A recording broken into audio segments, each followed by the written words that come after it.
I'm Maddie Orton for JerseyArts.com. The Hip Hop Nutcracker translates Tchaikovsky's beloved ballet music into an incredible holiday story told through hip hop dance. Director and choreographer Jennifer Weber, who is also the Tony-nominated choreographer behind Broadway's Juliet and K-pop, brought the idea to life 10 years ago in partnership with NJPAC.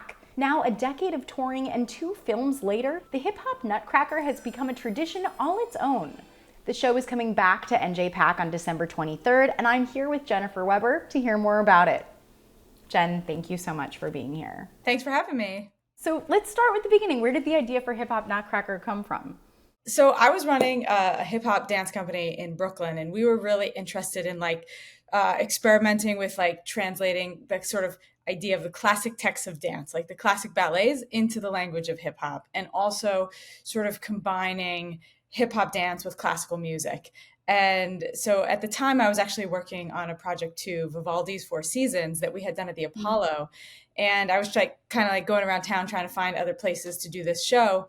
And I went to the United Palace, which is up in Washington Heights, gorgeous, gorgeous theater. It's like 4,000 seats. And when I went there to meet with the head of the theater, I was like, yeah, I'm doing this thing mixing hip hop dance with Vivaldi. And he was like, I don't know about Vivaldi, but what about the Nutcracker? And my brain was just like, what? Because the Nutcracker is massive. And yeah. I had never even seen it, which is true. I had never seen the Nutcracker before I started working on it. Wow. Yeah, I didn't grow up doing ballet. I didn't grow up going to see dance shows. I did grow up going to see a lot of theater. So my sort of entrance into the arts was a bit different. But, the idea was exciting. I love a good challenge. And they really wanted to make something that was going to be like a new holiday tradition for the community in Washington Heights.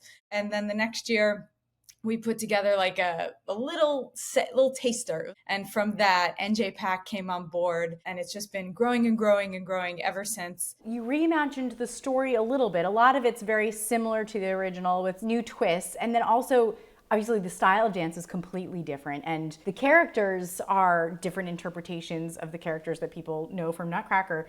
So how did you figure out what character gets what dance and what music? How did you realign all of that in your head? We just start with the story. For me, everything always comes from storytelling first. So we sort of broke down the story of the Nutcracker and then just thought okay, well, who would this character be in the world of hip hop? So a really good way to sort of explain it is we really did want to stay true as much to the original as possible so that people who love the Nutcracker and know the Nutcracker would see all the things they know and love. So there's a huge battle of mice and soldiers, for example. Right. And in ours, all the mice are B-boys and B-girls, and the soldiers are poppers. And so we're taking these 2 very different, very hip-hop vocabularies, and we're putting them together into the choreography, which is also building the character, using a hip-hop vocabulary. But it's a perfect translation because, of course, mice are on the floor and spinning around, and and soldiers have a very kind of organized and sharp kind of movement style. So it just the translation just kind of came naturally because it all makes sense in the world. You've also had 2 recordings of this made. One of them was a full production created by Disney Plus, and then one of them is a film production created by PBS, which means that people have not only seen the tour, but some people have gotten to see it streaming as well. And you got a special fan mail that I would lose my mind over. Yeah. So, during the pandemic, when we couldn't go on tour, we did a sort of digital tour of our PBS special, which we had already filmed.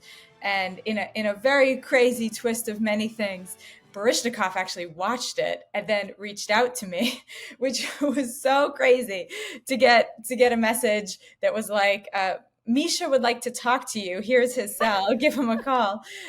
And I was so nervous to just even dial that number. But I did give him a call, and we ended up having this amazing conversation because, he's always been at the sort of forefront of pushing the boundaries of what people traditionally think of as ballet. Even, when he was dancing, he was working with contemporary choreographers. He was fusing styles.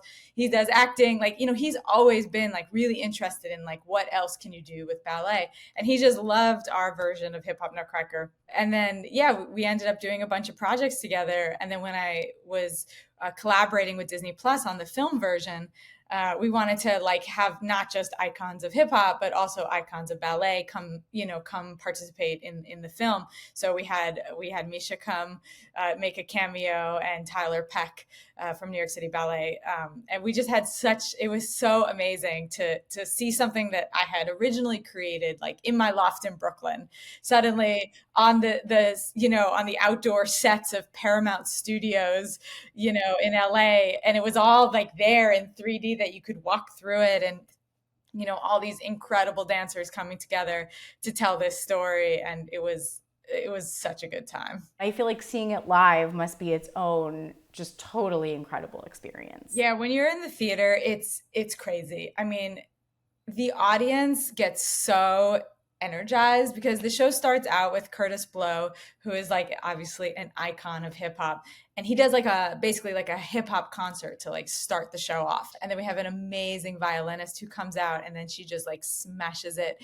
Then like the DJ comes in. It's like all these things, like the way it just builds, and the audience is like at one minute they're listening to hip hop, and the next minute they're listening to classical, but they're like having the same energy and like excitement, and you just see all these like adorable kids in the audience like going crazy, and then you see like people who love ballet who are just like really curious, and then hip hop fans and Curtis Blow fans. There's so many different types of people come to see the show, and they just all have this like unifying experience, and like everybody's enjoying this holiday story. It's so much about like love and community and inspiration, and like the dancers are incredible. And to be able to watch this level dance like up close, they're doing things that you think are physically impossible. Like we have dancers in the show who just like gravity does not exist for them. They just fly. They just fly. It's absolutely amazing. Yeah, my mind was blown. Well, I'm such a fan, and I can't wait to see what you do next. Thank you. Yeah. Thank you so much for your time. Yeah, great to chat with you. You can catch the Hip Hop Nutcracker at NJPAC Saturday, December 23rd at 2 p.m. and 7:30 p.m. I'm Maddie Orton for JerseyArts.com. Happy holidays, and thanks for watching.